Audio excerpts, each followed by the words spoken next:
Well, hello and welcome to the KAVOD Family podcast. My name is Casey Wilson, and we have Travis Shook and Justin Bonner today. How are you, gents? Hello What's again. up? Man, one of these days I'm going to get Danny back in here, and we're going to get his voice on this again and mix it up with him. We miss you, Danny, if you're listening. How are you, boys? Great, dude. What about you? Yeah. I think you've had 17 cups of coffee. Yeah. That's what happens Yeah. when you record in the afternoon. It is what it is. Mm-hmm. We are going through the book of Judges, talking about godly living in a godless land, and we've reached the story of Samson. This is far more applicable to your life than you probably realize. If you've ever looked at the life of Samson, you probably just look at this man and you think, I am nothing like him. I'm not built with extreme strength. I'm not tearing down Philistines. Some of us. Anyway, Samson is one of those characters that his story is out of this world, and the things that happen in the story may not make sense. And we're here to kind of debunk the story of Samson. We want to paint a picture for Samson that will hopefully help you make sense out of this man's life and bring a conclusion to this series on Judges. What do you think? Can we do that? Yeah, for sure. And so stick with us. This is going to be extremely helpful for men, I think, especially for those that are trying hard to live, for those that want to live actively in the Lord and embrace the call of God on their life and face their culture, their community, their family, their children, and live in such a way that they are honoring to God. And so Samson's a unique character, and we're going to kind of break it into four pieces. We're going to talk about the fact that he's been set apart or consecrated. We're going to talk about how his life was actually a mission. It was in a sense evangelism to the people. And then we're going to talk about the violence of Samson. Why is there so much bloodshed in this story? And then lastly, talk about redemption. All of this kind of helping us to understand our calling as men, our understanding as leaders in this culture. So, Justin, why don't you paint a picture? What are some of the stigmas or some of the natural ways that people think about Samson when they read this story? What do most people say about Samson? And as you got into it, I know you wrote a blog, spent a lot of time writing a blog. Mm-hmm. If you haven't read it, jump online, go to our website, KAVODfamily.org, look at this latest blog. What was it called? I think it's called Mighty and Misunderstood. Mighty and Misunderstood. And you think Samson is misunderstood? Yeah, so, I think this happens really with any passage of Scripture, really outside of the epistles and the Gospels, even the Gospels to a certain degree. But the epistles really, you think of all of Paul's writings, the general epistles after that, from Hebrews on to Jude. Those are ones that you can kind of read them at face value with no outside information and kind of understand that obviously there's infinitely deep layers to it, but for the most part you can read it and understand, okay, Paul says do this, don't do that, you can understand that. But when you get to a book like Revelation, there's a certain level of mental equipment that you need to be able to read it and to make sense of it. People want to say, well, anybody in the world should be able to just pick up a Bible and read any of it and they'll understand it. That's just not true, right? We don't think about that with anything, right? You think of a child. A child is going to be a full-grown person one day. It's the same person. They're just going to grow, but you don't give a child the same information that you give a grown-up because they're not going to be able to understand it. They don't have the tools, the capacities, the faculties to do that. And so there's a certain level of mental exercise and tools you need to put in your tool belt before you can go read a prophetic, symbolic book like Revelation and actually be able to understand it and not be led astray. And it's the same thing with much of the Old Testament because we don't realize that we live very disconnected from the Old Testament. We live very far away in distance of time, of culture, of experience. You think about everything from the temple to walking everywhere you had to go. Just the smell of burnt offerings, just it's not the even reality our culture, right? of war, just all of this, we don't understand any of it. And so when you jump into a story like Samson and you're watching VeggieTales and you're looking at the story of Samson in your children's Bible, it's easy to read through it and go, man, Samson was just fickle and foolish and reactionary and stubborn and prone to have fits of anger, and as a strong man, he had fits of anger, and those fits of anger led to killing people, and he was an idiot, and he ended up dying alone in a revenge suicide moment where he pushes some pillars down and dies with his enemies just to avenge his eyes that got taken from him. And you can read it and leave thinking, well, that kind of fizzled out, cool. The strong guy in the story, it was really strong body and weak minded and ended up doing all the wrong things. And think about what a cool for lack of a better word, it is to downplay his strength and the things that he did, to make him look foolish, and to the things that he did reactionary. He was violent, to make all those things look foolish and wrong and sinful and produce very passive men. Yeah.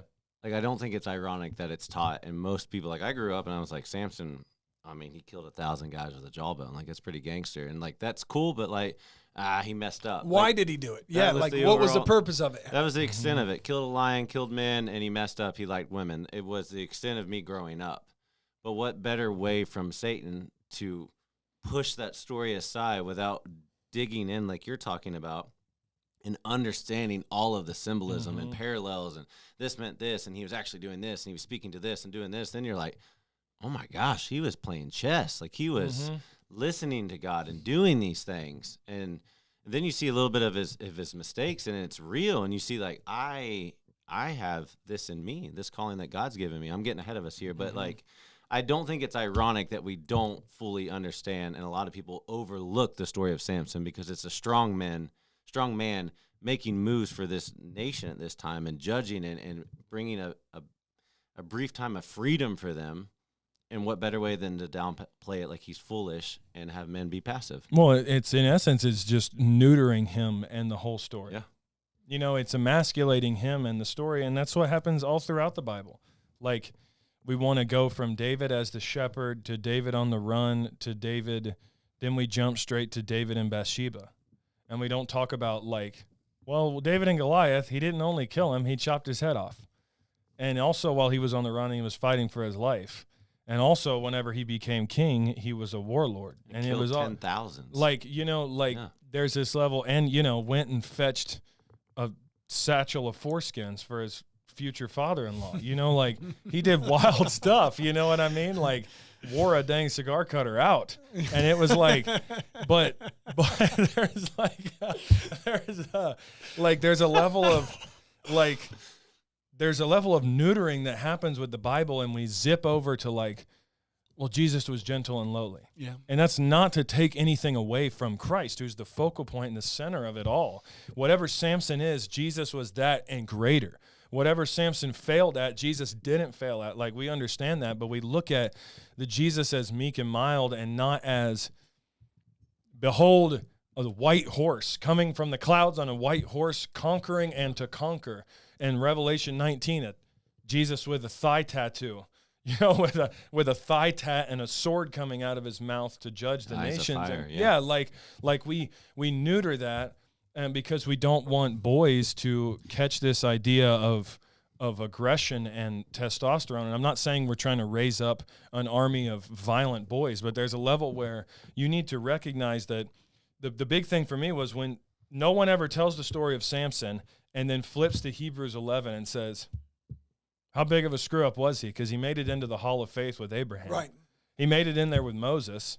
Like, how big of a screw-up was he if he made it into what's called the Hall of Faith, right? Okay, now we need to take a step back. It's the same thing that happens at the end of Genesis when Joseph says, well, you meant for evil, God meant for good. Now you got to go back and reread the whole story, and it wasn't just bad circumstances. It was God providentially, sovereignly working through the life of Joseph to bring and form the nation of Israel inside Egypt, right? With the leaven growing out of the lump, starting out as a mustard seed. That's what happened with Israel. That's what happens with the church. But we have this idea that these certain aspects of the stories need to be left out because we don't know what to do with them. Yeah. But if you take the rest of the Bible, to get back to my earlier point, you have to have a framework of the furniture of the Bible, to use the language that some theologians use. You have to understand the furniture of the Bible to be able to see what's going on in this room that God has set up.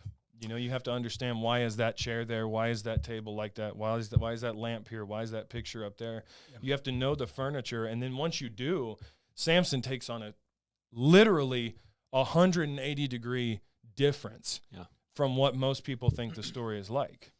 So let's just jump into this. So the initial thought for most is that you look at Samson and you think this is just a bloodthirsty wild man. And as you get into the story, you see that he's consecrated actually before his birth, right? That he's set apart early on in the womb, just like two others, right? There was two others in the scripture that have been set apart like this. John the Baptist being one of them. Then you have Samuel the prophet that was set apart from a young age. Both of them receiving this Nazirite calling, this Nazirite vow. It's placed upon them. Yeah, it's placed upon them. They didn't go and ask for that. It was something that God did to begin to show us what it meant to be set apart, right? There's something holy and unique about these men, and it's for a purpose, right? So Samson was not just a wild man. He just wasn't just this bloodthirsty wild man. He was set apart by God from the very beginning. Agreed? Yes. I mean, that's what if you don't know the story of Samson, it's in Judges, starting in chapter 13. It carries on through 16, ends at the end of 16. Go and read it. Read the blog that Justin wrote. I think that would be extremely helpful for many as they just try to understand the book of Judges, right? It's a wild book, but it's not devoid of purpose. It's a book with much purpose, with much fruit and helpful things for us to understand the story of God, redemption. Yeah, and there's a level of, so Messiah. What does Messiah mean? The word Messiah. It means like anointed Christ, Savior, right? It doesn't. Messiah is not specifically only reserved for Jesus. Right, there's a Messiah, a sent, chosen, anointed language. Right, we know that there's the full and final Messiah, Jesus Christ, but there's messianic figures. Right, there's figures that resemble Christ a lot. Yeah, many would call that like a Christophany. Yeah, that would be a full appearance of Jesus. Yeah, an appearance of Jesus. But there's this I don't even want to say like pre-incarnate. Yeah, there's types and shadows. There's messianic figures. I mean, there's no way around. David shows himself as a king to point us to the true king. David is probably Samuel's the a biggest prophet one to point in us the to Old Christ Testament. as the prophet. And in the book of Judges, Samson is by far the most messianic of any of the judges. When you look at the way in which he operates on behalf of Israel and for the sake of the opposing enemies. I mean, like you talked about, the same thing with Christ, that Samson in his birth was given a calling, assigned a calling from the womb. It was announced by an angel what he would be and do. It was the same thing with Mary when she was pregnant, that this is what he is going to be and do, right? That this actually says that the angel of the Lord appeared to her. And most all theologians agree that there's a distinction between an angel of the Lord and the angel of the Lord. And the angel of the Lord is the Christ, a pre-incarnate like Christ. A Christophany. Yes, that's a Christophany. Yeah. Whereas an angel of the Lord is just Gabriel or Michael or some other angel, right? And so the angel of the Lord, a pre-incarnate Christ, comes to give this message to Samson's parents. That's why by the end of it, they offer an offering to this guy, this angel, and it ascends. And then they say, we're going to die because we've seen God. Yeah. Right? So they're saying that this angel of the Lord is God. Right? They don't say that about regular angels. And so there's this huge, there's this lengthy portion regarding the fact that Samson will be a Nazirite from his birth until the day of his death. Right? It's important to note that the Nazirite vow wasn't only something that was given and placed upon people from womb to tomb. It was also something that was taken up by people during special times. There are even portions in the scripture where the entire army of Israel would come under a Nazirite vow.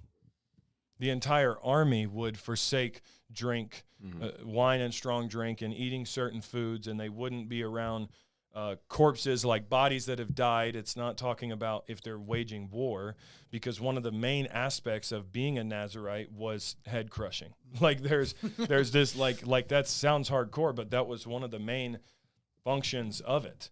And so what Samson is doing here, what God is doing through Samson, is he's showing sovereignly how he's raising up this figure, this messianic figure, to come in and deliver the nation. But there's something different about Samson than the others. Yeah. Like he's not told, go out and fight 30,000 Philistines. Like Gideon wasn't raised up from birth to have this job. Like it wasn't his lifelong calling to judge Israel.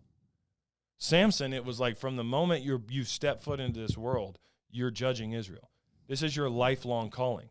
Barak, it was like for a time. Barak and Deborah, all of these people, even Shamgar, it was a moment, not a life. And so there's all these Christological, these Christ motifs in the whole story that I think make it really worthy of consideration. Let's do like a bird's eye view of the story, and that way we can take parallels on what do I do with that, gain inspiration, learn from his mistakes, and apply it to my life. So Samson's story, he was set apart. How was he set apart? How did that take off? Well, it's this messianic figure. It's this Christophany that takes place. The angel of the Lord comes to him and says, "This son, I want you to set him apart for my work," right? So he's set apart by God for something. It's God himself that makes him unique in that aspect. Okay, so he's the one that does it. Not much different, really. I mean, I don't want to separate this too far from just the average Christian life. I don't want to. When we approach Christianity, often we can kind of put people on like levels, tiers. We do this in church. This was why the whole Reformation took place. We wanted to remove the separation between priest and pulpit. We wanted to make it to where every man was a priest unto his own home, right? To kind of raise up and bring down, so that way there wasn't this holy worship of certain men. We wanted to finish that. Well, Revelation says we're a kingdom of priests. And so, right? The priesthood and so of all believers. When we look at Samson's anointing here, the fact that he's been set apart or that he has this Nazirite vow, the principle of this Nazirite vow. Same thing for us. Yeah, it's not much different, just the average Christian life, right? I mean, if you take the elements, that he would not be around dead corpse, that he would not be around those things. We are a people to be that are called to be amongst the living. And I don't just mean like surround yourself with Christians friends, but the point being is that we are to set our mind on things above, not on things on earth. Set our mind on things that are living, right? Push forward to what God has for us rather than just look behind at our failures. We're to be a people that are focused on life and not death. And so that consecration is real for the Christian life. Well, I think it's this aspect of the fact that before Samson was born, he was given purpose. Like before he was even came into the world, he didn't need to go and hide and thresh wheat in the wine stomping silo for him to go, like he didn't have to go and wait for God to give him his marching orders. They were assigned to him from the womb. Right. And that's the same thing with every man, every woman, every child that is born into this world. It's not like, sure, maybe it's not owning a gym or working at a nonprofit or running a karate studio or owning an electrical company or working and doing graphic design. Like, sure, maybe you don't go, oh, I've known that since I was born. That's what I would do. But everybody has a calling and a purpose placed on their life from the womb. You exist to glorify God, right? Isaiah 43 says that all of God's sons and daughters that he calls from the east and to the west and calls to himself, he says, who I made for my glory, right? You are made to glorify God. You are fashioned and created to glorify God. You've been given a purpose, and that purpose is to go out and make disciples of all nations by being a disciple, right? You're called to be fruitful and multiply. You're called to advance the kingdom of heaven in its invasion into earth. This is language everybody starts getting weird about and starts talking about online about, they're talking about heaven coming down to earth and making all the non-Christians prisoners. Like, no, that's not what I'm saying. I'm saying that's what Jesus said, was that the kingdom of heaven was spiritually and in some sense physically invading earth. That's what Christians are called to do, is to go out and be salt and light and to spread the gospel, right? It's happening around the world. It's been happening for 2,000 years. And so I think that what we can look at is the fact that, men, if you're sitting around looking, twiddling your thumbs, waiting for God to tell you what to do, he's already done that. And you can go live like Samson on mission, go and do what God has for you because he's already revealed it to you in his word. Right? I mean, even when you just look at this Nazirite vow, the things that are tied to it. So now be careful, 13 verse 4, be careful not to drink wine or strong drink nor eat any unclean thing. We're to be a people that are sober-minded. That doesn't mean we're to be a people now that are just refrain from all alcohol. It's talking about something deeper there, right? And so we should have a mind that is wise. We should have wisdom for the nations. That's the way that we're salt. That's the way that we're light. It's that we actually, when we see problems, when we come into situations, that we pause and we ponder and we ask and we pray and we seek God for counsel on how to move forward on these things. That's light in darkness. Same with no unclean food, right? Jesus came and he said, it's not what goes into the mouth that makes you unclean. It's what comes out of the mouth, what comes out of the heart, from the abundance of the heart. And so we're to be a people that don't digest the unclean things of the world. We're to be a people that have actually begun to digest the things that are holy and bring forth things that are clean, things that are right, things that are holy and righteous and good for the people to see and know. Yeah. I mean, that's a separation. That's a consecration. So and this is not, real quick, sorry, this is not what we do. This is what God is doing to and through for us. It's his cause in us. Yeah. All right, so Samson is set apart. We now see the parallels of how we are set apart because of Christ and what he's done for us. He set us free from sin so we can live a new life. What did Samson do next? Let's get into his purpose, right? Why does he exist? What's the story? So, I mean, the first thing, and we can really just hit a couple of the scenes here in his life. But the first thing he does, insane. It's insane. It's wild. I mean, it would take hours to go through the whole thing. But the first thing he does is he went down to Timnah, and at Timnah he saw one of the daughters of the Philistines. Now, Timnah was actually bordering Philistia, right? So he basically went to the edge and looked over into Paganville and was like, okay, she's pretty. He came up and told his father and mother, I saw one of the daughters of the Philistines at Timnah. Get her for me as my wife. But his father and mother said to him, is there not a woman among the daughters of your relatives or among all of our people that you must go to take a wife from the uncircumcised Philistines? But Samson said to his father, get her for me, for she's right in my eyes. Pause right there. Because when I read this story, and when most people read this story, they go, wow, look at Samson. He's just kind of a pervert, right? He's just a lustful man that's crazy for a beautiful woman. Like you said, the feminist reading is he's using his strength to dominate this woman. Okay, there you go. He's taking advantage and saying, I'm a strong man and you need to come be my wife. To even illustrate this deeper, it's not so much a people group that's the problem. It's another group of people who are following a false god that is the issue. Absolutely, yeah. So the idea, it's not just that they're Philistines. Yeah, it's not the Philistines are evil. Let's kill them. It's they have a false god, and God does not want us to marry into that. Is the thought process on some of that? Well, that's the whole purpose of that, of forbidding intermarriage in the Old Testament. Mm-hmm. The picture was not, you get these people that get wacko on like, they have to keep a pure bloodline to get like all this crazy stuff, and that's how you end up with people who are radicals who now today say you shouldn't intermarry. Right. That's not true, right? Like in the New Testament, it says don't intermarry with the kingdom of darkness. Like don't intermarry with unbelievers, right? That's being unequally yoked, right? But what he's talking about here, whenever he says get her for me, it's not him exercising patriarchal, misogynistic tendencies upon this poor Philistine girl, because the next verse, as you said, if you stop verse there, 4. You're going to go, that's weird. His father and mother did not know that it was from the Lord, for he was seeking an opportunity against the Philistines. At that time, the Philistines ruled over Israel. Now, when it says, for he was seeking an opportunity against the Philistines, it doesn't say he is God or he is Samson, but the correct answer is clearly both of them. Right? Yes, it was God working in him, saying this is the angle that we're going to take to deliver the people of Israel. Why? Why is that the angle? Well, because Israel, and I talked about this in the blog too, you can read more about it, in the nation of Israel was never meant to be exclusive. Right? Exclusive in terms of who they worship, but not exclusive in terms of their skin color and their race. Yeah. The point was there were so many laws, if you read the first 5 books of the Bible, for the sojourner, for the person who came into the nation, right?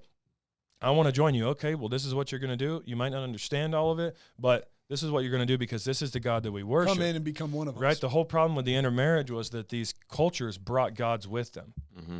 And so that's what God was trying to keep away from them. But if you want to come and join us, sure. But you're going to worship Yahweh. You're going to worship the one true and living God. And so they weren't meant to just keep away like the Pharisees made it seem, like keep everybody out. Only these people can have access to God. They were supposed to go out and bring in nations. So God's right? answer to a problem or an enemy of his people was to use Samson to marry into the women, to love them, and to slowly bring them in and redeem them to God. Yeah. Not just eradicate them. Yeah, it was going to take a lifetime, right? His calling was for life because it was a lifelong grassroots operation of actually showing how the God of Israel is true, and it would start with this marriage and this bringing of a Philistine woman into covenant with Yahweh, and seeing the covenant, the mercies, the blessings, the graces, and that was what was supposed to happen. Yeah. And then you see how in the wedding they bring down... he kills a lion, right? He goes and he tears it to pieces. Then he went down and talked with the woman, and she was right in his eye. He kills a lion. Well, he says he had nothing in his hand. God. He tore the lion in pieces as one tears a young goat. He just ripped up a lion into pieces. Then he went down and talked with the woman, for she was right in Samson's eyes. After some days, he returned to take her. Not kidnap her, but to take her as his wife. And he turned aside to see the carcass of the lion, and behold, there was a swarm of bees in the body of the lion and honey. Scraped it into his hands and went on, eating as he went. He got a handful of, right, and then he goes to the wedding. He doesn't tell his father and mother where the honey had come from. And then they're preparing the feast, and they brought a bunch of Philistine young men to be his groomsmen because he didn't really have any friends. So now these Philistine men are his wedding party. And he's got this lion thing going on in the background. Like his hand is like sticky, like, nice to meet you. What's on your hand? Honey. And it's a long story. You know what I mean? Like, I don't want to get into it right now. And he gives them a riddle, right? Now it's like, all right, what the heck is even going on right now? Now he's like, well, while it got you here, right? And part of the picture of giving them a riddle was because in these ancient Near Eastern cultures, the man was not only supposed to be strong, but he was supposed to be smart, right? He needed to be intelligent and capable of protecting and providing for his family. Like, this wasn't a weird thing for a groomsman or a groom to give out a riddle or some fun thing like that to prove that he's smarter than everybody. That was a normal thing. And he says, out of the eater came something sweet, out of the strong came something to eat. And he had told them, in 7 days, I'll give you some fancy underwear and clothes that would have cost like a ton of money if you get it right. And you go through this story and you're reading it, and these men, these groomsmen, these Philistines, they can't figure it out on the third day. And so then they go to his wife, his now wife, and they threaten her. They say, we're going to burn you and your father if you don't go get the information for us. I'm just telling you the story so we know we can actually talk about the point. Right. He says, they say, we're going to burn you and your husband if you don't go get the answer. So she goes to Samson, and there's kind of a theme throughout the book with women that she comes to him and she pesters him, right? There's a... Yeah, I don't want to go down that road. And Samson's wife wept over him and said, you only hate me. You do not love me. You put a riddle to my people, and you've not told me what it is.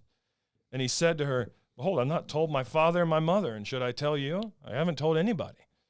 And so she wept before him the 7 days that their feast lasted. And on the seventh day, he told her, because she pressed him hard. Then think of this. Hold on. Yeah. You're married, and the time that you're supposed to party and celebrate and become one and all this, she is just relentless on what is this riddle. Mm-hmm. Yeah. They probably should have dated first or something, because he would have found some red flags. Like, oh, she talks a lot. And it says, then she told the riddle to her people. Right? There's the turn. And the men of the city said to him on the seventh day, before the sun went down. That's key. Samson's name means the sun rises. The sun, before the sun went down, he said, what is sweeter than honey? What is stronger than a lion? And he said to them, if you'd not plowed with my heifer, you would not have found out my riddle. It just sounds funny when you read it like that. And the Spirit of the Lord rushed upon him, and he went down to Ashkelon and struck down 30 men of the town and took their spoil and gave the garments to those who had told the riddle. In hot anger, he went back to his father's house. And Samson's wife was given to his companion, who had been his best man. This is like, that's like a Hallmark movie. You know what I mean? That's like Days of Our Lives right there. Like he leads and go like this crazy thing. But again, trying to shatter the myth and to hopefully provoke men in this. Why is that not all totally unjust and Samson is just a lunatic? So let's go back through this real quick and just discuss Yeah. it, okay? Because there's a number of themes that are going on. You have Samson, you have his wife, you have the Philistines, you have this lion, you have honey, you have all these things, right? And there's purpose to all this. Some of it, not all of it, is symbolic of much bigger truths that are going on, right? And so here you have a man who's taken a wife to bring her into his family, to create a family with him. It should be oneness. It should be a covenant. It should be a covenant, holy expression before God, a oneness there. But there's this outside influence of people that are oppressing her and coming against her in such a way that she's having to divide and manipulate her own household, right? That is a picture of what it's like to not cleanse the house or cleanse your mind from unclean thoughts, right? You have this oppressiveness that's coming against you and it's dividing you. Light should conquer darkness. It should chase out the darkness, not only from you, but ultimately within your family. You don't want your wife to be your opposition. You want her to be your helpmate, someone who's one. You look at the dichotomy or the picture here, he's trying to reference Samson and his wife, and us and Christ is when there's a problem and a threat to the wife goes to the husband resolves it. She had a threat and she divided and tried to manipulate Samson for her safety.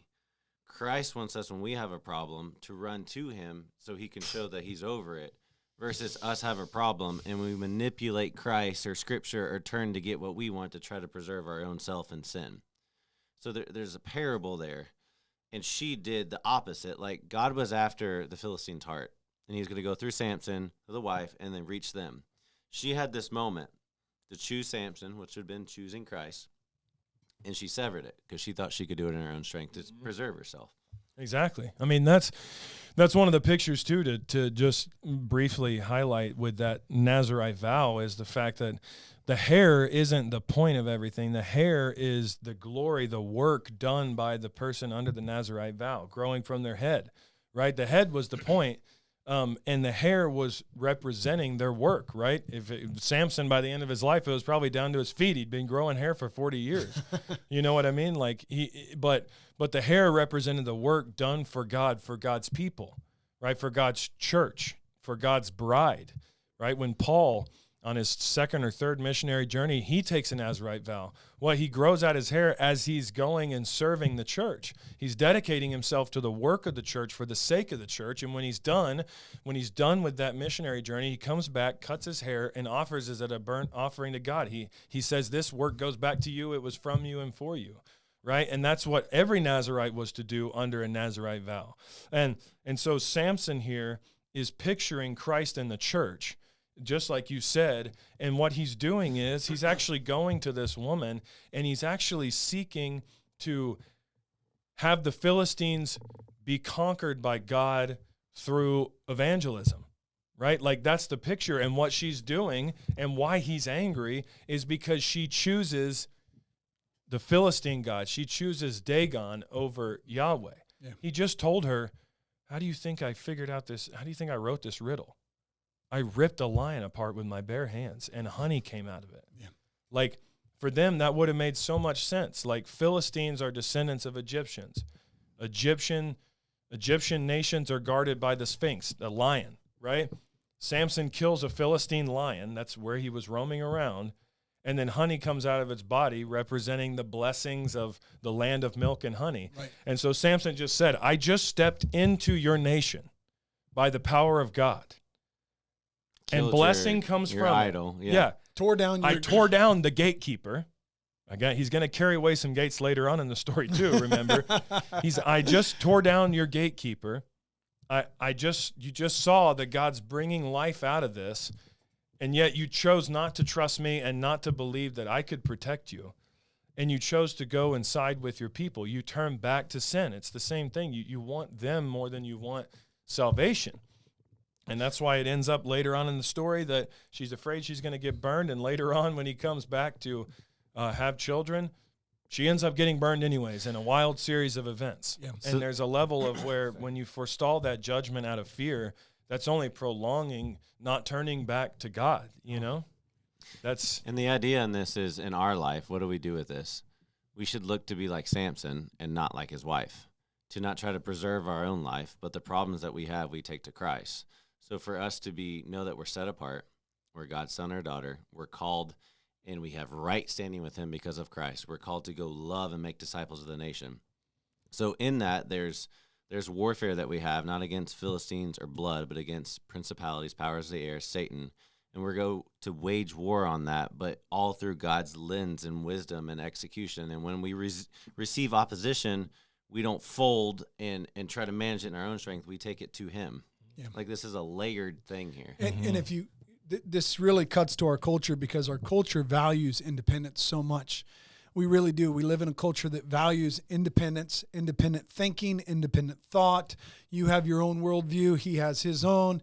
And we'll just somehow kind of come together, and there'll be peace between us if we just kind of tolerate each other. And that is not the God of the Bible. That's not loving. That's not gracious. That's not actually how you bring the blessings of God down upon your life and upon your family. It's right for me to tear down the idols that my sons and my daughters build up in their head, whether that be fears or lies, right? Even my son, one of my boys was watching a show, and there's some depictions of superpower and this, good and evil, light and darkness. And by the end of watching it, he was really vexed by the evil in the show. Not just like, Dad, this is bad, like we should overcome it, but vexed to the point of like, Dad, please don't walk out of the room. I want you to be with me. Vexed like I am now under the oppression of the darkness, and I can feel it. I don't want to be alone. Wherever you are, I want you there. And so we had to sit down and have a few good talks about light and darkness, good and evil.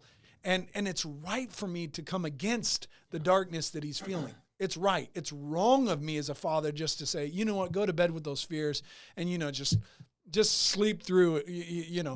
If you have a bad dream, just wake up and try to sleep again. That's wrong. I get up, I pray, I tear it down, I exalt Christ again. We talk about how our family belongs to God. It's been set apart, that he loves us, that he's good, that he's loving, that he's kind. That's the right thing for me to do as a father. It really is. Right? And so that's what's happening here is you have this divided household, and it needs to get dealt with. When there's division, it causes much greater pain and oppression and suffering that the people are living under. They really are living under suffering because they have not cleansed the land of these false gods. And it's important to note too that Samson telling his wife to trust him was not based on his strength, but on the God who provided him with that strength. So when you as a husband are saying, Trust me, let me lead, I will protect you, what you have to always be returning to is the fact that, no, the God we serve will protect us. I will fail you. I will screw up. I am going to let you down.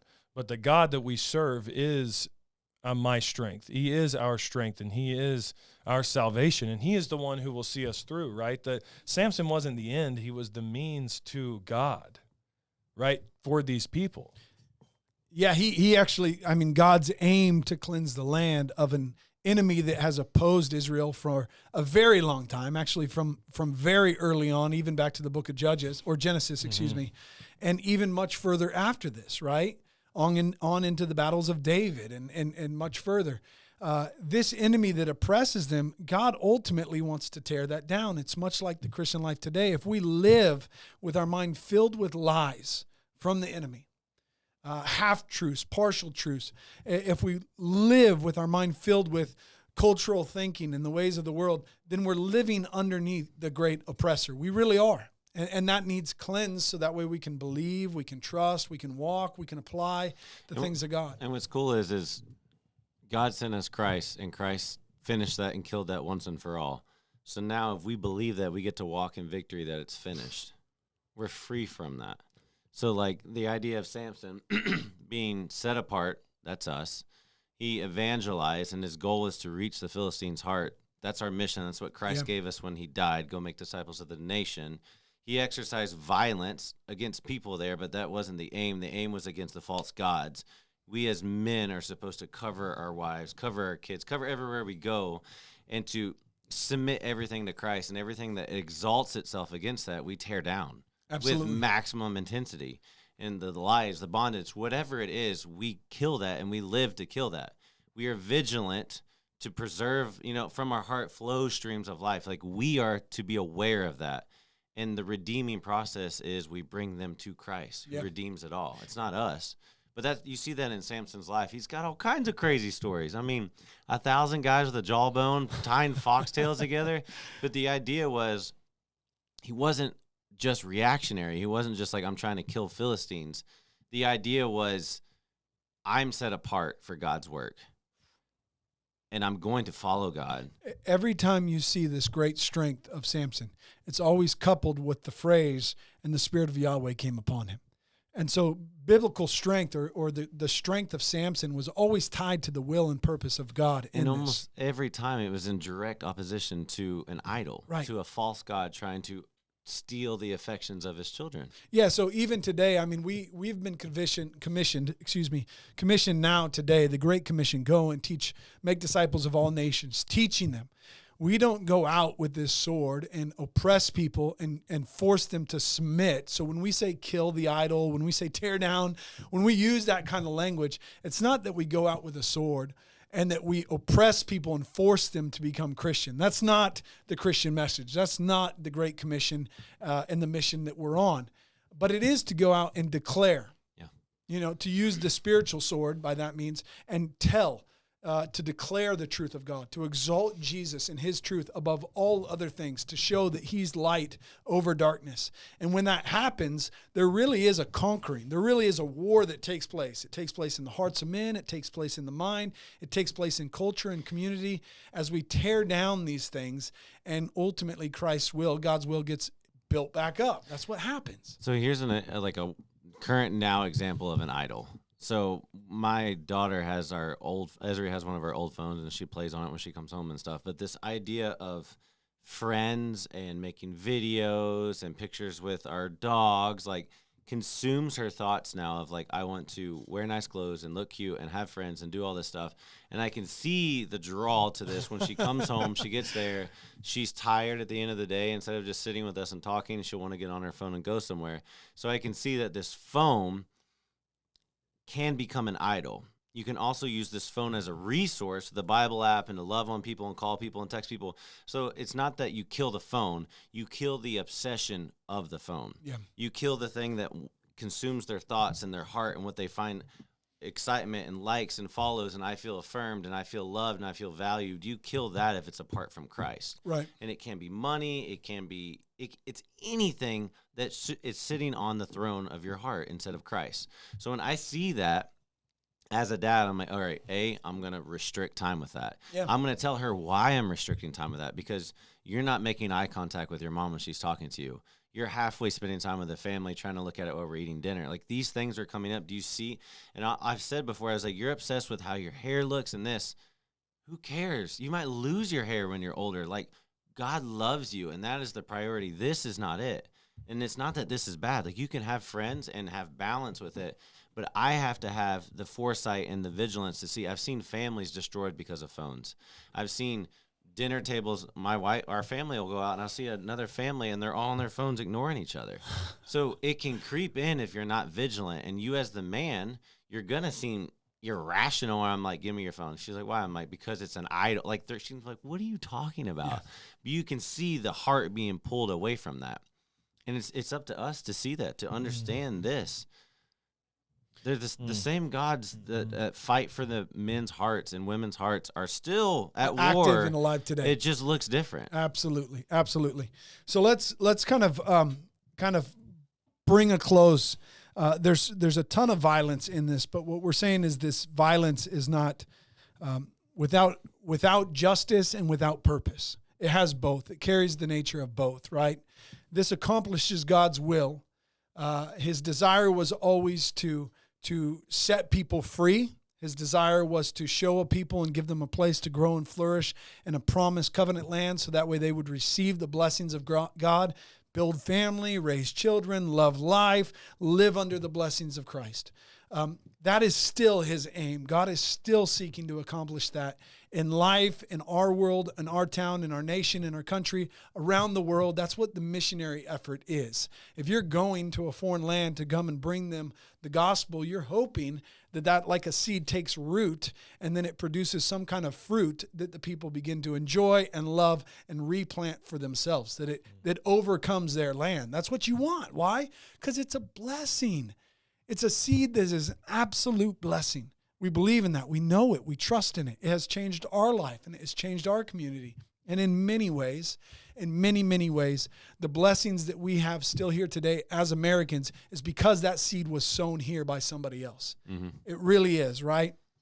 And so let's talk about how this kind of closes, the redemption of this. Bring a closure to Samson's strength, to what happens maybe as he's taken captive again. His eyes, he just looks like a madman, right? He's now shaven head. He's bald. His eyes are plucked out. Mm-hmm. He's a slave now. He has no strength. He's now a slave completely to Philistia. Sounds like a movie. This is crazy. And all of this, right, because they did not destroy the gods of the land. Like they allowed them to reign in their homes, in their hearts, and around them. They really did. What happened with Samson, too, was the fact that you see this is now 20 years after the events that happened in 13, 14, and 15. It says, and he judged Israel in the days of the Philistines 20 years. Right now, like this goes 20 years further. And so he's starting to slip up now. He goes and has this situation in Gaza where he just goes and sleeps with a prostitute. Like it does. That's just like in passing. He just goes and sleeps with a prostitute, right? So he married a Philistine woman. Now he's kind of slipping up and he's being sexually intimate with a Philistine woman who's a prostitute. And then in full submission and weakness to lust, he marries a Philistine prostitute. Like, do you see the picture? Like, marries a Philistine woman, sleeps with a Philistine prostitute, marries a Philistine prostitute. There's this level where he became weak, right? He had forgotten what God had done, and he started to become weak, and he relied on himself. He tests her 7 times. He keeps giving her these little riddles of, this is how you get my strength. This is how you get my strength. And also, again, he's trying to play the same game he played with his first wife to get her to trust him, but he goes too far. He goes too far and keeps telling her and keeps going and keeps going and keeps listening to her.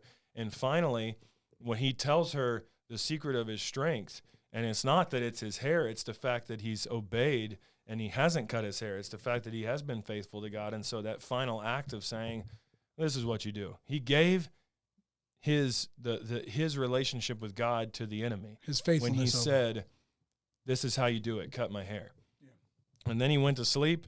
And, I mean, so if you told him the secret, if the secret was like, I'm test it. If you shave my eyebrows, I won't be strong anymore. I'm going to go to bed now. Don't do anything weird while I'm sleeping. You would kind of like think, right. But this is an older man now. He's an older man. He's battered from war, right? Like he's not thinking clearly. And what happens? He ends up, they take him captive. But there's this line that's so hard to read because it's a really sad line after he says, a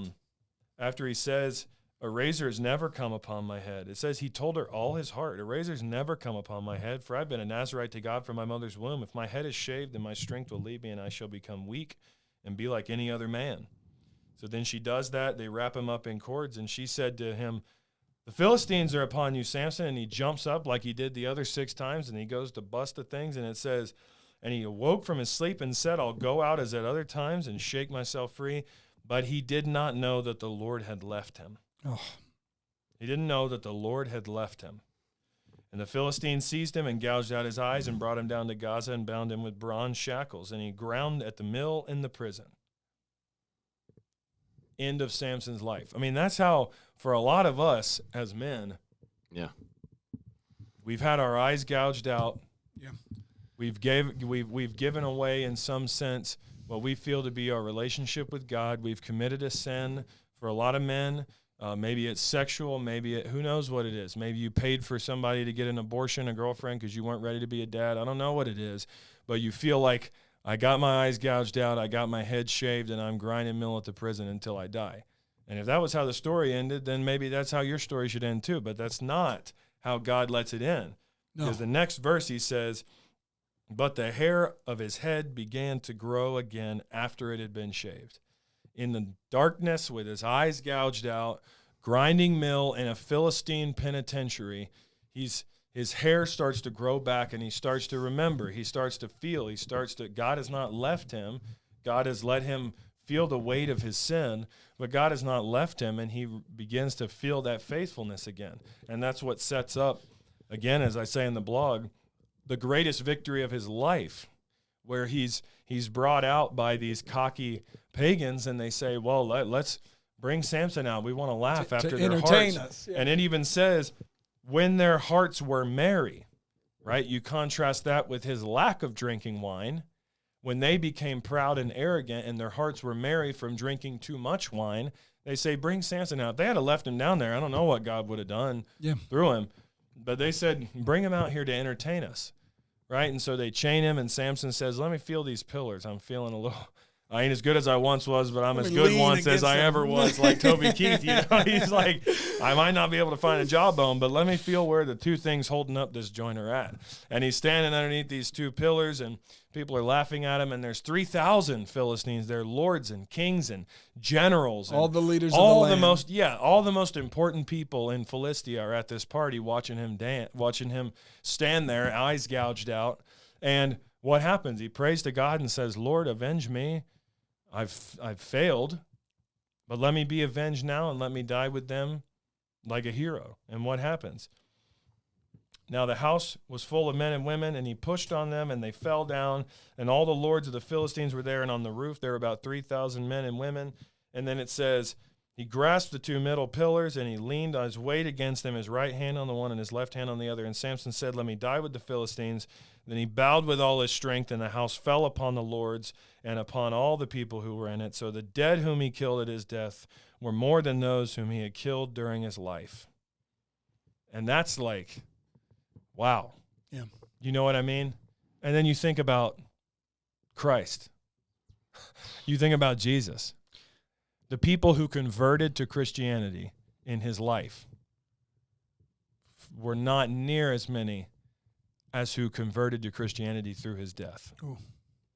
Like the people that came in and avoided judgment by believing, there were far less that joined in his life than who come in through his death. Yeah, this ultimate picture is not a story that's just to kind of paint a picture of Samson, the great strong one, right? And all the stuff that he does. Clearly, he's a man like us who appointed and given this grace, this mercy from God, this strength that he had, and even you could say just this grace that covered his life. He lost it when he turned in unfaithfulness to God, right? He became unfaithful. But the story is not about Samson's faithfulness nor his unfaithfulness. The story is about God's faithfulness. That's what the story is in all the book of Judges. In fact, beyond, that's what the story is in all the Bible. It's the story of God's faithfulness, right? Human history. Right. And so this picture, the fact that in his lowest, he had literally become the opposite of what God had appointed him. Set apart, holy, his glory, you know what I mean? And then it's lost. Blind, he can't even see. His hair is gone. He's bald. Just looking around this room here. He's bald, without strength, those things. Yeah. We can fact check that. Yeah. But ultimately to point out God's faithfulness and God's faithfulness to Samson and his people, right? And his judgment to tear down this place of worship that the Philistines gathered at. This is not a people that are innocent. This is not a people that are trying to be friendly with God. This is a people that have oppressed the people of God. This is a people that have oppressed and come against and rebelled and turned from Yahweh and refused to receive his ways, right? Yeah, and they believe, it's not like atheists today. Nobody was an atheist back then. No, they believed he was real. They just didn't believe he was as strong as their God, and so they rejected him. So to run with that parallel as well, because you had said the number he killed at his death was more than his whole life. and the number of people that Christ saved after his death is immensely more than while he was alive. But even look at what they both killed at their time. Like Samson at the end broke down the temple and the leaders, killed the idol, right? Christ killed sin. Yeah. The final thing. He does. So the idea, and I just want to make this and just explain this. When his hair grew back, we're not literally talking about his hair growing back and that was his strength. It's the idea of the heart posture. He realized that he removed his focus from God and then he came back and he was realizing that, and his heart posture was there. It's the same thing David did, the same thing all these people did. So hair, for some of us, grow back. It's not literally the hair, but it's the heart posture, Absolutely. It's the heart. And I think it's the same thing with Jacob too. Like for you as a Christian, there's going to come a moment in your life, maybe it's before you became a believer. For me, it was largely before I became a Christian, that I did things that got my eyes gouged out. I did things that, like Jacob, I ended up walking with a limp. He touched my hip socket, and I had to walk with a limp for the rest of my life. But better to walk with a limp with God. Better to walk with your eyes gouged and die for God than to laugh and be merry on your way to hell and judgment, right? And I think that it's such an important picture of Christ there in his death, where this temple symbolizing the barrier between heaven and earth, where heaven meets earth. That's what a temple was, where a God came down and met with a human and received them, and there was relationship there, right? And Samson in his death tears down this pagan temple and destroys their world, and Christ in his death, what happened?